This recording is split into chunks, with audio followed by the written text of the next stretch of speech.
morning. I'm Tara from Channel 7 News. Today, my partner Cindy is here with us. Good morning, Cindy. Good morning.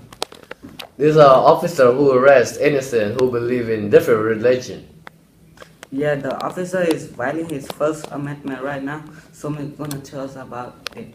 You guys, the First Amendment say people have the right to practice their own religion, so people cannot violate your right. I am Loda House, and to see what's going to happen.